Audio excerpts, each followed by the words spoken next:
Salut les jaunines, c'est Loïc, j'espère que vous allez bien, parce qu'aujourd'hui on se retrouve pour parler d'un des personnages les plus connus de toute l'histoire du manga, Naruto. Et plus précisément dans cette vidéo, on va s'intéresser à la vraie force de Naruto, sa vitesse, ses capacités, enfin bref, on va tout voir. Donc avant ça, si c'est pas déjà le cas, je t'invite à t'abonner à cette chaîne YouTube, à activer la cloche des notifications pour pas louper les prochaines vidéos. Si vous kiffez l'univers d'Hunter x Hunter, je vous invite à aller voir la chaîne de mon pote Raphaël qui se lance dans les vidéos manga. Comme d'hab, envoyez-moi toute votre force et on est parti.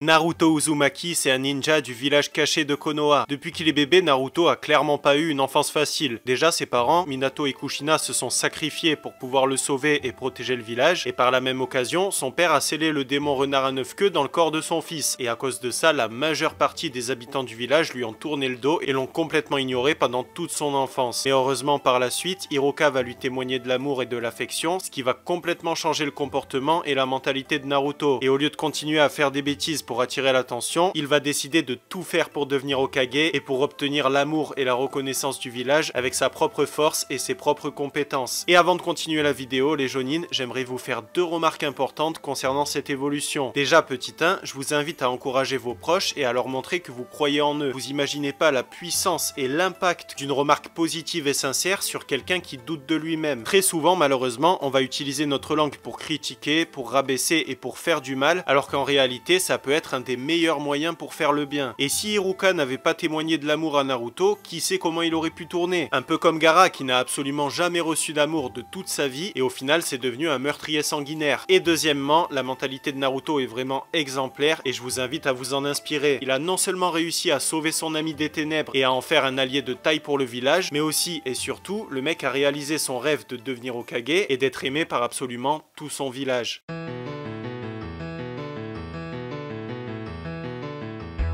Naruto possède de grandes affinités avec la technique de métamorphose qu'il maîtrise depuis le tout début du manga et le multiclonage qui va lui permettre de créer des clones d'ombre de lui-même. Comme il est du clan Uzumaki, Naruto possède naturellement une énorme vitalité et une masse colossale de chakra. Et selon Kakashi, les réserves de chakra de Naruto sont 2 fois plus importantes que les siennes et ça va jusqu'à 100 fois plus si on compte le chakra de Kyuubi. Et surtout, Kyuubi lui procure une grande endurance et une guérison accélérée de ses blessures. Naruto a une affinité avec le futon, l'élément vent, efficace contre la foudre et qui va permettre de renforcer les attaques de feu. Après son entraînement avec Jiraiya, il va maîtriser une de ses techniques favorites, le Rasengan, qui va être considérablement amélioré et perfectionné par Naruto avec le temps. Par exemple, après 3 ans d'entraînement avec Jiraiya, il maîtrise le Odama Rasengan, qui est un Rasengan beaucoup plus gros et beaucoup plus puissant. Par la suite, grâce à Kakashi, il va ajouter l'élément vent à son Rasengan et il va créer son Rasen Shuriken, une technique surcheatée qui découpe l'organisme de l'ennemi au niveau cellulaire avec des centaines de milliers de lames, si nombreuses que même le Sharingan de Kakashi s'est fait dépasser. Par la suite, grâce au mode ermite, il va parfaire son Rasen Shuriken et sera même capable de le lancer, alors qu'avant il était obligé de l'infliger à bout portant. Encore plus tard, grâce au chakra de Kyuubi, il va augmenter de façon colossale le nombre, la taille et la forme des Rasengan. Mais le pire, c'est quand il va avoir accès au chakra des 9 démons à queue et qu'il va pouvoir combiner leur chakra avec ses Rasen Shuriken, comme on l'a vu par exemple avec le Rasengan de lave de Son Goku ou encore avec le Jinton de Shukaku qui va être utilisé pour sceller Madara.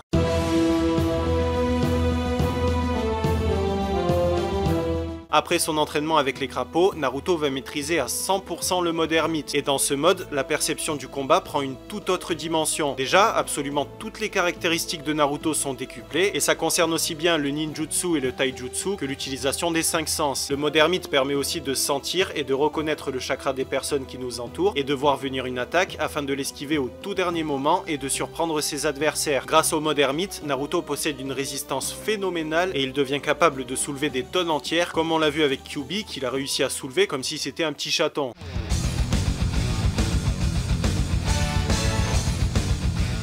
Après avoir vaincu sa partie sombre à la cascade de la vérité, Naruto parvient à s'approprier le chakra de Kyuubi et à partir de là, Naruto va avoir un power-up absolument monstrueux. Déjà, il gagne énormément en vitesse et il va même réussir à esquiver l'attaque la plus rapide du 4e Raikage. Ensuite, ses coups deviennent beaucoup plus puissants et il devient capable de ressentir les énergies négatives. Il peut aussi utiliser des bras de chakra pour attaquer et pour faire des Rasengan et il possède une plus grande endurance qu'en mode ermite parce que le mode ermite prend fin au bout de 2 Rasen Shuriken alors que là, ce n'est absolument absolument pas le cas. Par contre au début, ce mode était vraiment risqué, parce que Kyuubi pouvait voler le chakra de Naruto et le fatiguer vraiment très vite. Heureusement, Kurama va très vite se lier d'amitié avec Naruto et il va lui donner un libre accès à son chakra et au mode Kurama. Dans ce mode, Naruto peut se métamorphoser en démon à queue et grâce à ça, il va pouvoir lancer l'orbe du démon qui va être assez puissante pour contrer l'attaque de 5 démons à queue réunis. Dans ce mode, Naruto peut aussi combiner le chakra du Senjutsu avec le chakra de Kyuubi, ce qui va le rendre encore plus puissant, comme on l'a vu avec Obito et Madara. Et enfin, on va parler de la forme la plus puissante de Naruto, le mode Hermite Rikudo ou Sage des 6 chemins. Et on va pas parler du mode Baryon aujourd'hui parce que j'espère lui dédier une vidéo entière un peu plus tard.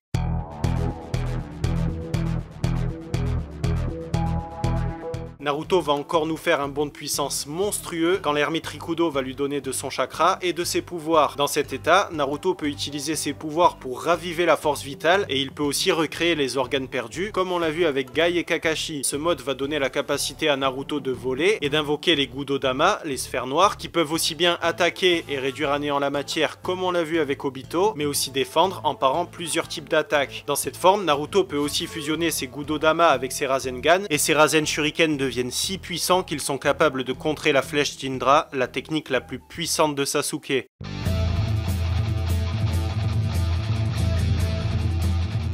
Dans sa forme la plus puissante, Naruto est extrêmement fort et rapide. En mode Kyuubi, il dépasse déjà la vitesse du Raikage qui est plus rapide que la foudre, et en mode Rikudo, il a même pu esquiver le Light Fang de Madara qui est porté à la vitesse de la lumière. Par contre, je tiens à préciser que Naruto ne se déplace pas pour autant à la vitesse de la lumière, et que cet exploit montre juste qu'il a une vitesse de réaction supérieure à la vitesse de la lumière, et des réflexes supersoniques ou hypersoniques. Concernant sa force de destruction, on sait que Naruto en mode Kurama peut réaliser des orbes du démon qui sont capables de repousser 5 orbes du démon à la fois, sachant que chacune de ces attaques peut probablement détruire un petit pays. Du coup, en mode Rikudo, logiquement, elle est beaucoup plus élevée que ça. La preuve, c'est que quand Naruto et Minato en mode Kurama se sont alliés pour faire un Rasengan, ils n'ont pas réussi à vaincre un seul Gudodama d'Obito, alors qu'en mode Hermite Rikudo, Naruto a réussi à repousser le Gudodama de Madara avec un seul coup de pied. Du coup, au sommet de sa forme, Naruto peut très probablement détruire plusieurs pays avec ses meilleures techniques, d'autant plus qu'il a réussi à exploser plusieurs météorites de Madara Jinchuriki,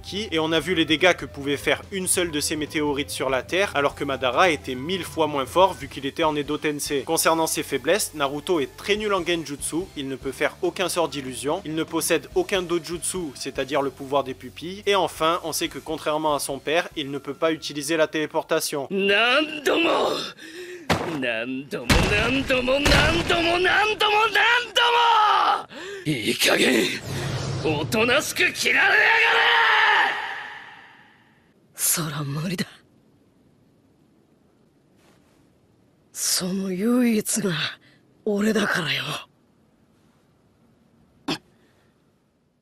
Et voilà pour cette vidéo, j'espère qu'elle vous a plu. Si c'est le cas et que vous voulez me soutenir comme d'hab, pensez à la liker et à vous abonner. N'hésitez pas à me dire en commentaire ce que vous en pensez, si vous avez des arguments en faveur de Naruto ou contre Naruto. Et de mon côté, je vous dis à très vite pour une nouvelle vidéo, un nouveau manga, et en attendant que la force vous anime les Jonin.